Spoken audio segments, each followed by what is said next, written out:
Welcome to our podcast, Hiking in Heels, with life coach Teresa Coltrane and full-time mum and writer Jessica Heedy Gandolfi. Hiking through life can sometimes feel like we are literally hiking in our heels. As women in today's modern world, the pressure to tick all the social boxes is at its peak. Being perfect, being strong, having it all together, the list goes on. Inspired by our own journeys and life struggles, we have come together, and we are on a mission to empower other women to overcome their fears and tap into their greatness.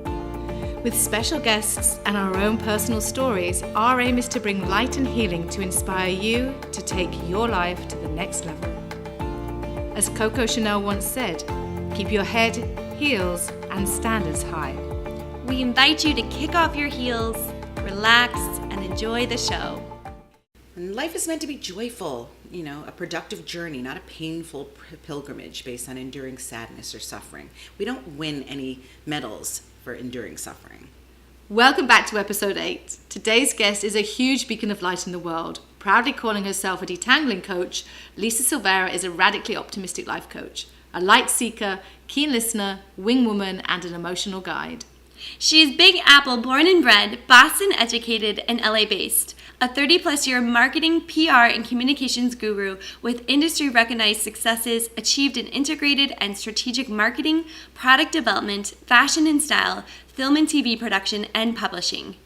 Lisa works intimately with her clients to forge and execute plans to detangle complicated emotions, gain insight and clarity, and ultimately empower them to live their best lives. So kick off your heels and enjoy the show. I'm not an analyst or a therapist. Just using my own life experiences, my primary goal is to provide a safe space or share perspectives and foster self-reflection and access inner strength, and will really to activate positive evolution and progress with my clients. I am profoundly confrontational, but I don't think it's a bad thing. And I think that the word confrontation historically has been perceived as something negative, as sort of like you're ready to start a fight. Yeah. And I really believe the opposite. I believe that confrontation is deciding that there's something in your midst, or an emotion, or a person, or an occupation, or something that just doesn't meet with where you want to be. And so instead of turning and walking away from it, face it head on. Yeah. Whether it's vocally or written or in your actions. But decide that you're going to take this thing, meet it where it is, decide how it's going to be, and then move through it. Because we can't go around things. We have to move through things. We have to process things to get to the other side. And I think that confrontation is the first place, is to just confront something. Yeah. Do you think that could also be perceived as a passion? Or is that just a very different thing? Because sometimes, I know for me personally, I can seemingly be quite confrontational, and it's not that I'm confrontational, it's either because I just want to get to a result, but I'm also really passionate at what it is that I'm trying to get to. Yeah. Or are they two different things? I think that it's not that they're two different things. I think that one is actually the descriptor of the other. Right. So I think what we are impassioned. Yeah. We approach things passionately, and so then that passion is fuel, but the actual thing you're doing is confrontation, which is not bad. I like that. Yeah. I was taught, but that is okay. Facing things head on. I think as women sometimes we feel like it's not polite, or we just want to tiptoe around it, or no, we can't say that. We better not rock right. the boat. We better No. exactly Let it be. Exactly. Make sure everyone's comfortable. That's the other thing as women.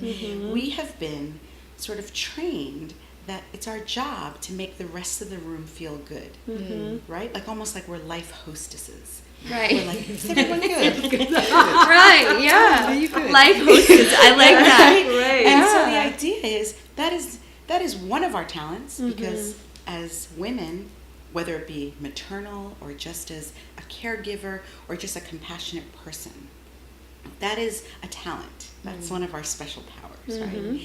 But that's not our job. Our job is to serve ourselves, to serve our heart, to serve our minds, our spirit, our psyche, our bodies, and then ripple that with grace to our children, our friends, our family, the occupation we choose, our passion. But it's really not our job to make the world feel comfortable. And Yeah. my liberating moment in life was realizing, although I'm an amazing life hostess, it's not my job. Yeah. It's hard. It's separation anxiety too, because there is nothing more than pleasing the people. Yeah. Right. Yeah. But it's dangerous because every little bit of people pleasing I found in my own life, and when I speak, just know it's from my own perspective, not projecting or pointing fingers. Comes from me, and I share from me. Yeah. So when I stopped people pleasing, I realized I left some room for me, and also just conversely realized that all that people pleasing was like pecking away at me, like scratching away at me, and it had to stop. Yeah. And that's one of the things that led me to life coaching, was realizing that I could turn it around, and instead of being in an occupation for 30 years in a career successfully, my job as a PR person and in marketing was to make sure that I get the attention and get the likes and get the love for myself, for my client, for the product, for the outfit, for whatever it is I was representing. And I realized I had left no room for me. Right. And so I finally decided to apply my PR and marketing and communication and pleasing skills for this lady right here. That's awesome. And to become a woman that endeavors every day that I wake up, I just try to please myself as much as possible. And just by the power of how energy rubs off, what I've realized is I really haven't missed anything. All that stuff I love about pleasing and sharing and caring, it's coming off anyway. It's happening anyway. But this time I let myself in the boat. So how did you do that though? Pain. Right. Disastrous breakup, most painful thing. I could to this day recount how it feels to have your heart ripped out of your body, because that's what it felt like. And then realizing that I could just lay in it and dissolve, or I could just gather it all up. Tears and pain and loss of major finances and a look, the life look, had it all. Range Rover and a big, beautiful apartment in Miami, and I realized that none of that mattered. What mattered was that I had friends and family that were prepared to court me through pain, as long as I committed to my own pain and facing it. And I did. And through that communication is where I realized this thing I do, it didn't just happen. It's in me. Yeah. And this was that moment where the pain was like a crowbar that you have in your car that snapped the top off, and the top tumbled off, and what's been popping out is what shows up most days. Most days. Because we're not perfect, and we can't keep it together every single day. Yeah. Anyone who tells you that is not being truthful to you or themselves. Yeah, I love this. I want to go back. I'm going to take us all the way back to which I love all of this, by the way. This is so amazing. And I want to go back to the people-pleasing part, because I think for women, and me included, and that was very much of my journey too, I was always people-pleasing, all the way to where I was in this life, like married to this person in this life that I didn't even recognize, that wasn't even mine, because I was always trying to do what's right or do what's expected of me, and was completely lost. And I feel like there's a lot of women that are in that space, and I can tell that they're in that space. They don't even have to, I don't even have to know them that long, because they'll be so unhappy. They'll feel like everything is forced. They're so exhausted. They're not happy. They're just dragging through life. They're just reacting to life. And you can tell that they've said yes to things, or they're not in line with what they really want to do. So, as a coach, what do you think you could tell women that are listening that might be in that space, that feel like they can't turn off the people-pleasing part? Meet it with compromise. Because that's a great word. Compromise. Yeah, compromise. Because taking a leap, everyone stands around telling everyone, just take the leap. It's very easy for someone to say from the big rock, when you are on the edge and they're standing watching you at the rock telling you to take the leap. But what I can do is compromise. So maybe I can't jump from the top rock, but I could maybe make my way down a little bit and jump midway. So the same thing with people pleasing. instead of just doing this like drastic cut with an axe, you know, which can really shock that's everyone a heck in of your a world, ripple. right? It's stressful in its own Stressful. way. Yeah. For you, for the you, people yeah. who are accustomed to this behavior and being on the receiving end of the pleasing. So instead, start to pull back in tidbits and say, today I will compromise. Today, like when I go Christmas shopping or holiday shopping, 2 for them, 1 for me. I love it. Yes. So that's the idea. Think of that. So take 2 for 1 and 2 for them, 1 for me, and apply it in your life. Right. So if I'm going to do 2 wonderful things for my family today, I'm also going to do 1 really amazing thing for myself. Yeah. And after a while, you get a rhythm, and you start Yeah. to see the 2 jars are starting to fill up. And you're filling their jar, but you're also filling your jar. Exactly. And sometimes it'll fluctuate. Yeah. It'll be a little higher on this side, a little bit higher on that side. Yeah. But as long as you're getting in the habit, or one is getting in the habit of pleasing yourself as well, it will start to equal. I'm still working on it. Yeah. I fought it all yesterday. That was Right. part of my hike in heels yesterday. Yeah. Yeah. Was enormous. And realizing that I needed to stop, take stock, and do some stuff for myself. Yeah. Yep. And I did, and I felt better about it. Yeah, it's so true. I always tell my clients it's like we're kind of like batteries, right? Like we don't work if we're at 20% charge. Like we have to recharge ourselves so that we can show up and serve our family, our friends, and be in our work, you know. And so part of that is, you know, like you said, 2 for them, 1 for me. Like keeping those boundaries of like, okay, what is going to keep me healthy? What's going to keep me happy so I can keep showing up as the best version of myself? And to know that that's not selfish to do. It's not selfish at all. I think some women feel like it's selfish to say like, oh, I need to love myself or I need to do this for myself. But, and again, that goes back to the people pleasing, right? Like we don't want to be seen as someone who's selfish. So we're going to do something else instead of like take care of ourselves, you know? Right. At the risk of looking or feeling bad. But I also think the word selfish is an interesting word. And I know you, in your work, the same thing. Yep. Selfish is not bad. Selfish. That means thinking of myself a bit. Ish is just a bit. Yeah. So be selfish. Yes. But be kind. Be considerate. Share the wealth. Yeah. But be selfish. It's okay. And we as women have been trained, historically, that being selfish is a bad thing. It's true. I mean, my friend, I remember years ago, over the past few years, she used to always say to me, "You're so selfless. You're selfless. You don't do anything for yourself. You're giving everything to everybody else. And look at you. You're drained. You're wrecked. You know, you're beside yourself with exhaustion. You're selfless. You've got to stop. You have to start taking control and being a little bit selfish." She said that to me. So it's a real play on words. And you don't think about it when you're in that space because you're giving, doing, and not allowing 2 for them and 1 for me, which I now do. You know, I just had my birthday a couple of weeks ago, and I went shopping for my friend's birthday. It's around the same time. I was like, okay, that's great for her, and now I'm going to get something for me because it's my birthday too. Yeah. And you feel great, and there's you no harm in it. Yeah, absolutely. Oh, it's healthy. It's healthy.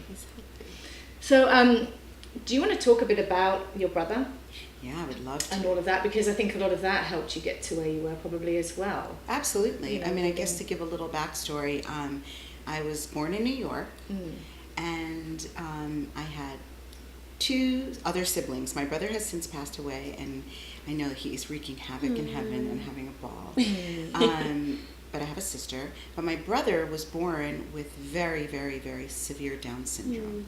So Down syndrome is a genetic disorder. Right. And basically it's a chromosome that splits. So instead of having 46 chromosomes, he had 47. Right. Well, there is that little half, that extra half, sends a shockwave through the system of a gene. Right. And it creates this special human that has superhuman strength, incredibly sweet, but can get very angry. All kinds of physical manifestations like short little fingers, sweet little eyes. He was very small and very stout, but very strong, superhuman strength. Right. And as a family, it started out that we were raising my brother, but it got really hard for parts of our family. And I don't know how, but there was a communication between my brother and I that I understood him. And he was nonverbal. He was taught some verbal cues just through training and going to school and things like that, but he was born nonverbal. Was he younger than you? Or? Yes, he's younger. I'm the eldest, and then Right. he was the middle child, and then my parents had my sister. And we had a very strong communication, so naturally, first of all, I'm the eldest. I'm a pushy broad anyway. Leader of the pack, right? Responsible, loving, also a people pleaser from, 5 years old, which is when it gets established in a family.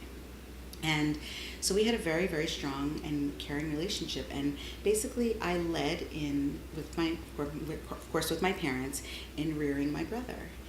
But the one thing I walked away from, and it holds it so dear to me, is that I have learned and acquired an enormous amount of compassion and understanding of exception in all forms. And I believe that that is the gift that feeds into the coaching that we're talking about, that I now have the honor and pleasure of sharing with the world, is my brother, because it was really hard. It was hard being teased at school. It was hard missing things because, I'll give you an example. We're all getting all dressed up, and my mom, we're a Caribbean Latin American family, and so, there's dresses, and it's frilly, and lots to celebrate, and family, and it's always a thing. I'm a sugar now things, right? And so we're all dressed, and we step away for one moment, and my brother has stripped all of his clothes off, and he's thrown them out the window of our apartment building. And someone says, your son's clothes are downstairs, and we're on the 17th floor. And so we have to stop, and the whole thing stops, and you have to redress, and you miss things, and you can't really be counted on as a family sometimes, because he'll go to a party and he'll just see a tablecloth and he'll look at it.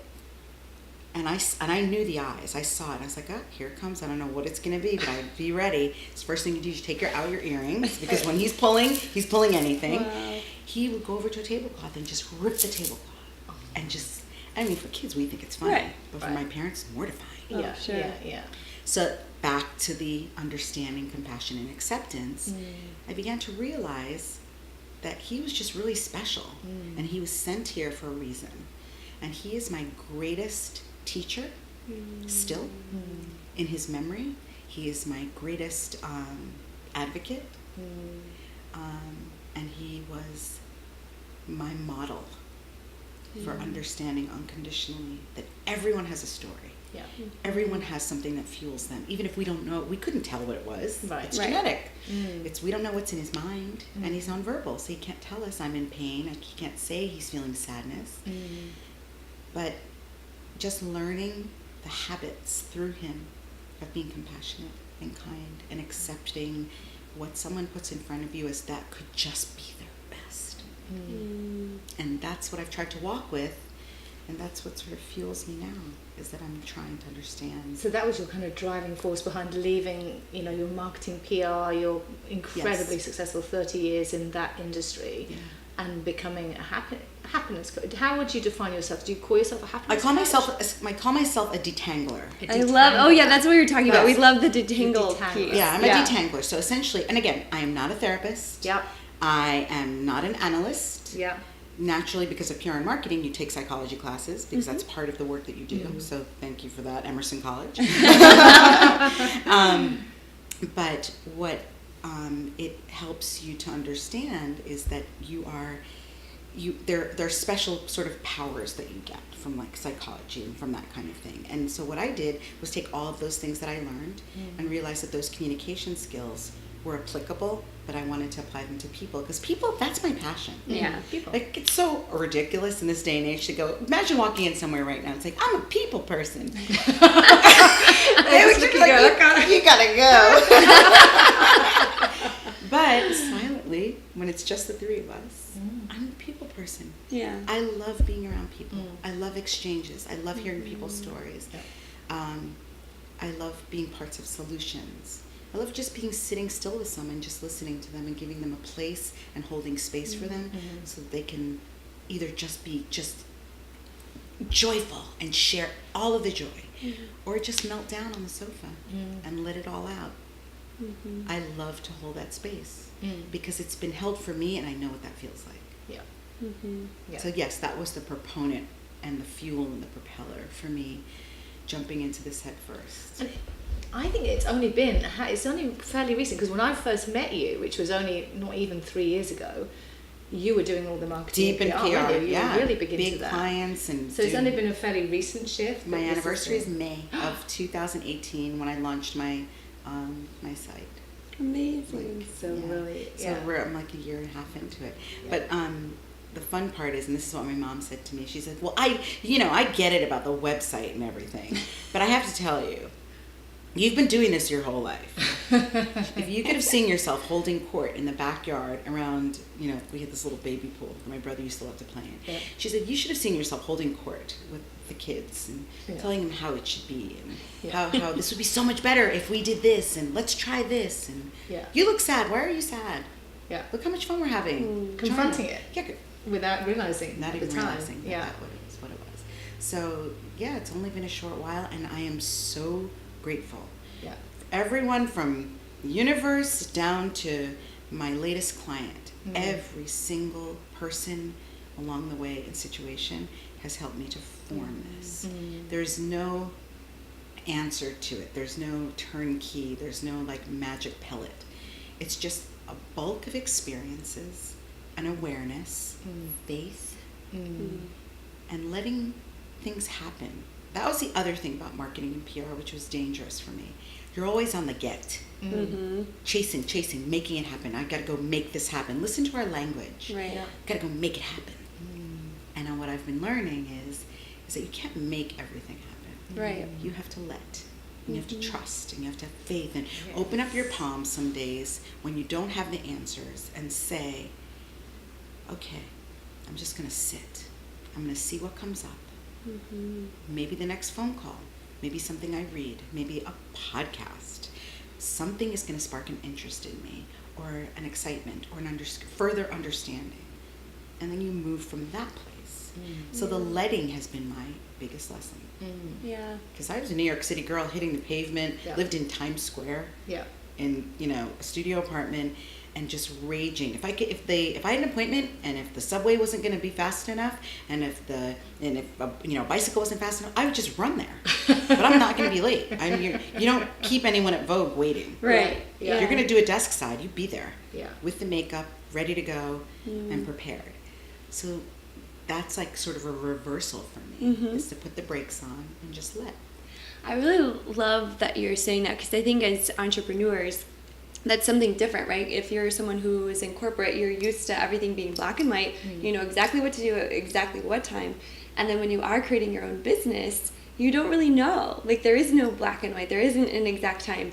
And so for me, I know I had a hard time transitioning from that. I would get confused about what I was supposed to be doing with my time, because I'd be like, well, this is my time to work, but I don't actually have the creativity, or I need this or that. But you're right. It's about having that faith and trust and letting things come to you and following that intuition and connecting to yourself. And I think if people are listening and you are a new entrepreneur and you're on your new journey, that is a little bit of what it's about. And don't beat yourself up if you feel like you don't know what you're doing if you're coming from corporate. I wanted to ask you, so when you made the decision to start this coaching practice, was there a moment where you're like, okay, I'm just done? Or what gave you the courage and confidence to do that? Because I know some of our listeners may be in corporate and they may be thinking about this, or not even in corporate, and they're just thinking about starting something.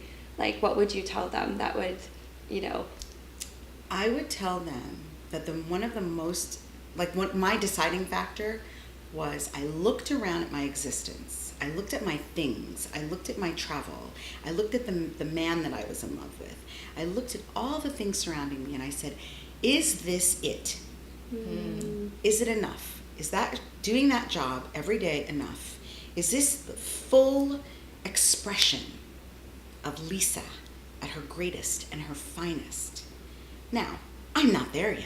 None of us are, because I see big things for all of us, right? And for listeners too. I just know it. I feel it for all of us. But staying in that place, I would be 1,000% assured that nothing would change. Yeah. The only way that you can change is to change. Right. So my advice to the listeners would be, change something. Yeah. One small change. Think about even when we're dressing ourselves. The shoe, the bag, the earrings, the bold lip versus a nude lip. One little change changes everything. So I took all of what I knew, that kind of application of thought from marketing and PR, and I put it in my life. And I just said, just change a few things. So I started asking questions, people that I trust, and said, close your eyes, and I'll buy you a fabulous glass of wine, but you need to answer a few questions for me. And they're like, well, girlfriend, you know I'll always go for wine. Yeah, so champagne even. It's champagne. No, right, that's right, Jess. And so I have a few questions to ask you. If you could close your eyes and envision me, what would it be? What do you see? And literally, most of the people said the same thing. Somehow speaking, like you remind me of Oprah. Somehow just leading people to like a better, body of water. And I started to use those metaphors and started thinking about it. And to me, it all just fell in some kind of leadership and coaching. And I've always been a mentor, camp counselor, nanny, au pair, like all that good stuff. So I'm trusted. So I started counting attributes. I'm trusted, I'm responsible, I care, I love, I want the best for myself and people around me and the world at large. It was almost like a no-brainer. But the awareness of the one thing, that's what it is. You have to stop and take stock. And then that's where your next stop, your next beginning. Yeah, is. I love that. That's such a great place for people to start. So brilliant to like ask the people that know you the best. Because you kind of have an idea yourself, but it is nice to have that validation of the people in your world to just say, you're actually really good at this. And someone actually did that to me on my journey too. I was like, oh, I never really thought of that, but that makes complete sense, Love you it. know? And that's a really good place to start. So with that being said, did you have, like we were just talking about this at the beginning, that fear aspect, because I know that's inside all of us. And even now, I'm sure you kind of have that. But like when you were first starting, was there any fear that held you back? It's beyond fear. I was absolutely terrified. And when I say that, it's with such respect for myself, but I was really terrified. Fearful of judgment, still am. Fearful of failure, still am. Fearful of being called a fraud, because there's this sort of mindset of, with in coaching, people say, well, what did you study? Right. Who died and left you in charge? Right. It's the imposter syndrome, right? You're like, imposter syndrome. That's what fraud, imposter syndrome is, the same thing. Yeah. And so the idea that you could just make a decision, and there are accredited, courses you can take, and I read an enormous amount, and I've taken about 60 million online courses and all kinds of things, but honestly, it's just something that you are always learning and studying. Right? Always, ongoing, like a good surgeon. Doesn't just stop, graduate from Yale, and just keep doing the same thing. But don't you think a lot of that also plays into life experience? Because you could go to college and you can get Right. all the degrees Right. and all the qualifications and never have a single bit of life experience, and then be a fully qualified coach and therapist Agreed. and sit in a room with With somebody. no- And how can you even Yeah. begin to resonate with what they've been through if they're speaking from a place of trauma or angst or anxiety That's or right. suffering, if they've never done anything except sit in a classroom but get all of these accolades which are decorating the walls? Like, I think there's a fine balance. I agree. Yeah, I absolutely between agree. the And two. that's where I feel so, again, I always go back to gratitude. Yeah. Education was so important in my family, but also the understanding of people, the fact that the way we live, Lisa, this is the voices of mom and dad, the way we live is not how everyone lives. Yeah. You must be clear on that. And to us traveling as a family and independently, my parents always pushed me to go and do things. Stop getting things and go do things. And so all of that, and you're absolutely right, it's such a delicate balance of life experience and also the willingness to always, like, stay learning, I always say. Yes. Just stay learning, stay reading, stay discovering, stay curious. So it's a mix of all of that I think gives me my superpowers as a coach. And I really do feel like I have superpowers. And I know you have your superpowers, of course. Your kernels of something unique and special that people keep coming back to you because that's what you offer. So I'm just always cultivating that. Yeah, I love that. And that as the listeners too, you know, everyone has that special superpower. And so that's what's so exciting is, you know, you may have a little fear about embracing that special power, but it's within you for a reason. You have it for a reason. And, you know, that's why we have wonderful guests like you on the show to talk about. I was scared to death. I had the fear, you know, and to let everyone know we all have fear. Like it's the fear of the unknown. It's the fear of being judged, and you're gonna always have that. I mean, even now moving forward, even if you've been in it for a while, there's still always going to be that fear. It's just like you learn to live with it though, and trust that superpower within you it's been given to you to share it on earth, and that's why you're here. And so, you know, to not let fear boss you around. You know, not let fear be the driver. Yeah. Fear still can get on my wagon because it's, first of all, I can't really kick it off, right? Because it's holding on tight. But you need it. But I need it. Yeah, you going. That's my It's propeller. going to say thank you, but you're not going to affect me at this point right now. But thank you for the reminder that you're still there, so that I don't get complacent, so that I don't forget where I'm headed and what the mission is and why I'm doing what I'm doing. Yeah. So that's where the gratitude comes in again. Grateful for every single moment, emotion, pain, fear, every single possible aspect of it comes into an emotion, plays a part in how we move forward. It's how we choose, and that's my other thing I really would love to touch on. It's about a choice. So I've had this question that comes at me all the time. I'm sure because we are all sort of in the same beautiful pool, right? People say, how are you always so cheerful? Yeah, you are. You wake up and you come to me and you're so cheerful. Aren't you ever sad? Are you being honest? I have horrible days. I can be just incorrigible. I can be just like all of us.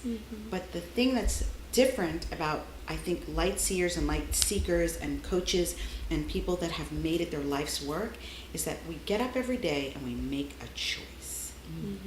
I put one foot on the floor, and it's like almost like prayer. I just put my foot on the floor and I say, how's it going to be? You have a choice. And more than not, I choose, at least out of the gate, to be positive, to be loving, to be kind, to be in service, to bring some joy and laughter. I'm funny. I get it. I like to make people laugh because I like to laugh. Yeah. It's not a show. It's because I'm being selfish. Yeah. I like to crack up. Yeah. Comedy is one of my, like, people say, what do you do for fun? I am obsessed with comedy. Live shows, I watch it on YouTube, I watch it at night on HBO, and if I can't sleep, instead of getting on social media, I watch a repeat of a really good comedy show. So bring all those things and make a choice that's how your day's going to be. And your day will feed into a week, and your week will feed into a month. And at the end of the year, you'll say, oh, I'm a happier person. Because you made a choice. I love that. It's that conscious choice, and it kind of like circling back to all the things we were talking about. It's that conscious choice to, you know, have boundaries with being a people pleaser, having a conscious choice of taking care of yourself, you know, and having a conscious choice to either go left or right, whether you're going to be cranky and mad the whole day, or just try to shake it off and change your mood and go the other way. I have this friend who, he said this to me, and I really like it, because sometimes, like, I'm like you, I'm very, like, bubbly, happy, like, that's just my natural. I see it, and I love it. I'm super, like, grateful and lucky that I have it. So, but there are days where I wake up on the wrong side of the bed, and I'm in a mood. And it doesn't matter, like, you tell me to choose, I'll be like, you choose, like, you know, like, you're in it, and you're so grouchy and emotional. And that could ruin your whole day, right? And so my friend said, he goes, okay, he's like, well, allow yourself to just be there. Sometimes you just have to be there if you're in a bad mood. Sometimes you just have to be there. He's like, but put a time limit on that. Give yourself like an hour and be like, okay, I'm going to pout about this for an hour. And then after that, like, you're done. You got your window to be upset about it, and then move on from it. And so I always try to do that, because otherwise I'll be one of those people where I let it affect me the whole day, and I'll be so emotional and so grouchy, and it wastes all your energy, and it affects all the people around you, and it just feels bad, you know.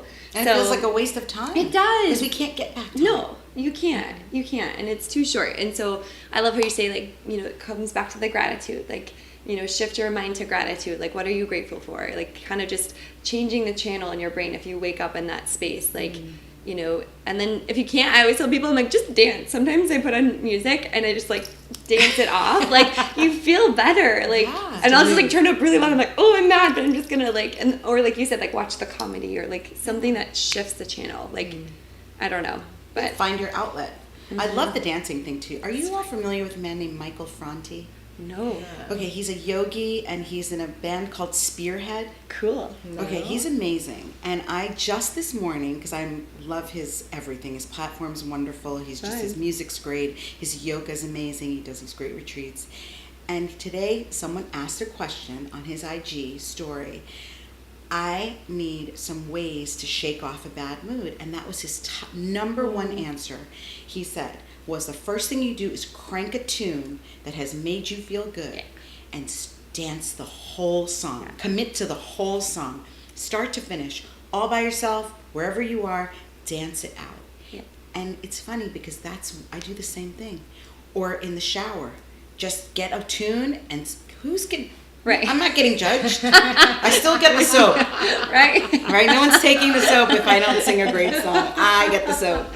So I win. And so just shake it off, sing it off, laugh it off. But it doesn't deserve to hold us captive the whole day. Yeah. I love that timeline thing. Yeah, isn't that cool, right? Yeah, I love that. I'm going to apply that. That's amazing. Because otherwise you just drag on to it and then it takes control and then all of a sudden the fear is driving the car where it's like, no, you belong in the trunk. Yeah. Like, go in the trunk. You're like, you don't get to drive my car. Yeah. You know? So, but I do like that. And so I definitely have tried it. I put like a little timer on my phone. I'm like, all right, you can be like this for it. And then after that, and then you kind of just face it and do whatever it is, like cry or whatever. Like I know some people are like, I don't want to cry, it makes me feel weak, and I'm like, no, cry it out. That's why it's coming up. Like cry it out, do whatever you need to do in that time limit to just get it off of you. You know, dance, shake, yell, hit a pillow, like do whatever you need, and then move on with your day. Yeah, absolutely. I love that. Okay, just give it's like me efficiency, kernel. right? Yeah, keep it moving. Let's be efficient. I like to be efficient. I don't have time to be in a bad mood. Like, you know, it's like, okay. This lady's got stuff to do, hearts to heal. Come on. Exactly. So you're writing a book too? Yes. Oh, Very exciting. Yeah, I'm really excited. Good for you. It's a slow crawl, but I've just gotten a little kick and given myself a little kick. Good. In the last month. Just decided it's time. And what it is, it's a collection of essays and photographs. And I have a few titles, but essentially what it is about talking about my brother and giving people a glimpse at, like situationally. So, going to brunch, picking Ricky up from camp, Thanksgiving. Yeah. Like, and then just giving an account, almost like an oral history, but it's written about what it was like, but with humor. Yeah. And telling the funny parts. The funny parts, and not just making it all It's the not, sad. because it's not. Because it's not. No. It's not. It was hilarious, and it was terrifying, and it was sad, and it was sometimes so daunting and exhausting for the whole family. Bouts with him sometimes we'd be like, oh, thank God he's asleep. Yeah. But it was all good because it happened, and things that happen to you happen for a reason. Right. Yeah. So I want to share that, and I think it would be wonderful for not only families that have siblings and daughters and sons that have, you know, just family members that have Down syndrome, but just for people from the outside looking in as to, oh, I get it. This, you never know what someone else is going through. You know that adage. That's what I want to present. I want to present. This is what was going on next to me. Yeah. This is And probably so healing for a lot of people. You know, because it is very common, although not that oftenly talked about, because people don't like to, you know, because they don't want to be judged. So probably for a lot of people, very healing to see it from that perspective, with the humor. Yeah, but just to take a laugh out of it and just and have some fun, and also just to share his story because there is a legacy there. Yeah. And he started a fire, and that fire is me, and it's burning, and it's not going out anytime soon. And he needs to be memorialized with the joy that he brought me. Yeah. It makes me tear, but it's not sad. Yeah. Happy. It's beautiful. Yeah. How old was he when he passed? I think he's 38. Oh wow! So not that long ago. Not that long ago at all. So it's still raw for you. Yeah, it's raw for me. It's raw for my mom. I know it's raw for my dad. Yeah. It's just because he still was just like that beacon. Yeah. in the family. Sure. You know? So. And what an angel. It sounds like he taught everyone in your family, and he's now shaped you to inspired you to bring your light to others. Like, what a like special angel in your family. Yeah, and he comes up a lot, like in conversation, and it's so great because people know how important he is to me, and they'll even now, instead of it being like this weird taboo thing, they're like, "Whoop, that's Ricky talking." Or if I like, thanks, Ricky. thank you. Yeah, I'm like, thank you for that one. Or if I'm about to do something, and I'll just say, you know what, we're just doing it, and oh, Ricky's in the room. Yeah. So that's where that comes from. So thank you for acknowledging that force, because it really is so important. Yeah. And it's important to share it then. Yeah, absolutely. That would be bad selfish to hold. Right. Well, I just love your mission too, to just like teach others to be accepting and loving and open. Like, what a beautiful message for all humans to adapt. You don't know what other people's stories are, and to just show up with compassion and love and understanding. And it's funny because we are so quick to judge, and I will catch myself, but then I like try to shift in that mode of the compassion, because I mean, even living in Los Angeles, it's a change. I grew up in Denver, Colorado. Beautiful. And everyone's like very friendly, happy. And here in LA, you get a mix of people, and sometimes I will just watch people, and they are like angry and furious, and they're like yelling at people and like honking, and like right away I'm like, oh, what's wrong with them? And I'm like, no, like they probably have a reason why they're like super upset and like whatever, you know. So it's like, it's just like, you know, having that compassion and understanding for people that they might have had a bad day or whatever, and just try not to judge others, because we don't want to be judged either. So, Well, I'm curious, Lisa, what did you do for you to help you get over the grief of losing? great question. It's very interesting. It started out physical.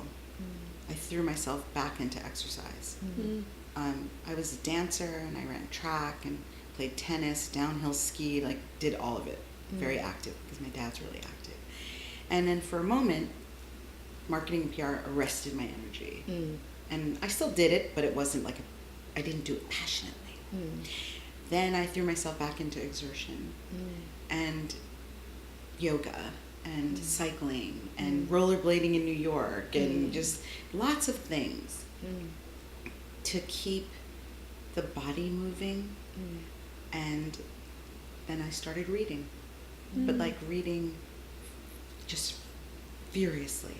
Any self-help, healing, attaching myself to so many different coaches in our midst. There's so many. We're so lucky. We are. We are It's keeping so such cool. good company. Yeah. I mean, amazing. Some that we are marching towards, other that we're bringing along with us, and some that we're all just in the same pool. But I just started to really appreciate and get kernels of healing from that. And then my spiritual practices picked back up. So started to just meditate and started to really pay attention to the forces that are possible in my crystals, and just also keeping good company. That's the other thing I did for good healing. I really looked at energies around me, and I started to like cherry pick people and forces and energies that were positive, or at least encouraging, or at least compassionate. And it didn't mean I turned my back on things that weren't, because you can't do that. You can't just pick all the good stuff and march away. But in that moment of healing, I knew what I needed. And I just surrounded myself with really, really beautiful people that were compassionate, and that I could cry in front of at any moment, and that were just let me be. And so it's at that thing of letting it be and allowing. If I had run from the pain of my brother, which I still carry deeply, I would never be on this path to healing, because I am still healing. And I will probably, it's like losing, I can imagine, because I have a beautiful bonus daughter, but I don't have any, children of my own that I had of my own. But I can't imagine like what it would be like to be a parent, to lose a child, or the closest thing I can think of is that. And I don't know how people do it. And so that for me is, and it had to serve. That's the other thing. I would not let him pass and his memory go without me figuring out, because it's in his spirit. He would have wanted it that way. He would have said, take this pain and figure something out. Take it and march it forward, and take this pain to help alleviate others' pain while you're healing yourself. because it's just not all altruistic, and it's not just also, done to serve others. It's, again, like you said, it's balance. The essence of true life is balance. So I do it for me, but I also do it for others around me, and it seems to be, fingers crossed. Yeah. It's working. Yeah. Good. And it's not going to something that's going to disappear overnight. It is going to be. But you have an incredibly supportive husband, right? Who absolutely adores you, and he's just doing incredible things with his life as well, and with his yoga practice. Yeah, well, we came from the same sort of background, and you say husband, it's so great because I don't even blink, but we're not married. We've been together for years. But there you are, so you just... Yeah, but we're just, but I even use the word because it's just so much easier sometimes. Sure. But then I've been catching myself lately and saying, why am I coming up with a label to make everyone else comfortable? Right. Kurt and Goldie don't do it. No, that's true. So the idea is, we are not married, but it is the most beautiful union. He has my best interest at heart. He protects and loves my heart, and I do his. And he came from a similar background, marketing and public relations and big brands, big brands. And he had the same thing. He had a very painful but memorable life with his former. They have a beautiful daughter who I get the joy of spending time with. But he had to heal too. So he found his yoga was his healing. And he has just completed his 500-hour yoga training. He's already has interest from studios that want to work with him. He does a few privates. Cool. And the most important thing, though, because that's the career part of it, his healing is apparent. Right. His heart is cracked open. There's a softness to him. He is a very masculine man, but that's what I'm attracted to, is that he's very, very clear on his soft side. And so it is just brought those two, it's like the union of his soul, and he just is like, he's a different person. Yeah. As are you. Now as well, and Amen. Continuing to be. Amen. Every day. Which is just, I love it. So cool. Love it. And light sees light. When I saw you, lady, you thought you had a shot at getting away from me, Miss Jess. Forget it. Well, I can miss you, right? Front row center, bandana on, like up doing just... Yeah, tell the listeners how you guys met. Soul Cycle. Soul Cycle. All right. All the glory to Soul Cycle. Neither of us are obsessed in any way, shape, or form. Well, not so much now, because I think for me, when I met you there, I was going through a huge transformation through my divorce, which was beyond traumatic and, very, very heart-wrenching. And I was at probably one of the lowest points of my life. And to see you in that dark room, bright, shining light, it was like the highlight of my week. Because and to hear you whooping and cheering and just like encouraging and just being that beacon. Thank you there in that dark room, you can make me cry now. So that's you are now on that path, which clearly you belong on so incredibly, because that's how we met, and then we up and down, see you, not see you, and but it's always the same. It always is. I look and I see this bright light, or I see put something beautiful up on social media, or I hear through the grapevine something wonderful. That's how I heard about the podcast. So it was like a buzz. Oh, cool. And I was just like, of course she is. And then I got hooked because it's so good. And then and of course now meeting you, Teresa, yes, it's I know, it's so fun. and your coaching is just inspirational to me, you. and just to know that you all have joined forces is just so cool. Beautiful. Yeah. Thank you. Thanks for being a part of it. Oh my goodness, I'm so honored. I'm so excited. I can't wait. Everyone's like, "Where do you have the link?" I'm like, "Ladies, ladies, now then." I love your enthusiasm, but the girls have to get it edited. And then, but it's just so nice to hear people be not excited for me. They're excited for us, and they're also excited for the big us. Exactly. Yes. Us girls have gotten together, and we have joined forces, and our bright light, and our positivity, and our support, and our darkness, and our fear, and our being terrified, and we're putting it all on that pretty table that we're sitting in front of, and we're sharing it. Yeah. And that further empowers other people to realize it doesn't have to be shiny all the time. Right. It's true. It doesn't mean it doesn't glow, Right. but it's not shiny all the time. Yeah. Exactly. Right? Beautiful. And being able to give back to those less fortunate. Service. to be of service, which you mentioned already. But I mean, obviously for you, your charity is going to be for your brother, of course. For the Down So Syndrome tell us about- Association of Los Angeles. And Yeah. it's interesting because I've been shying away from getting back involved in Down syndrome related things because it felt too tender. Because when you see, these faces are recognizable. Yeah. They all have the same characteristics. You can tell, you look at even the supermarket, and I'll look and say, I see you, special one. And it was a little too tender for me. Yeah. And then I realized, if you say you're confrontational, then go confront it. Yeah. And so this was your podcast was one of the deciding factors of me jumping back in and going to give some of my time and energy to the Down Syndrome Association in my brother's memory. Oh. And he was also a Special Olympics champion bowler. So amazing. So I'll be giving some of my time with that too. So thank you Oh. for leading me back to the lake. Good. Oh, Good. Love that.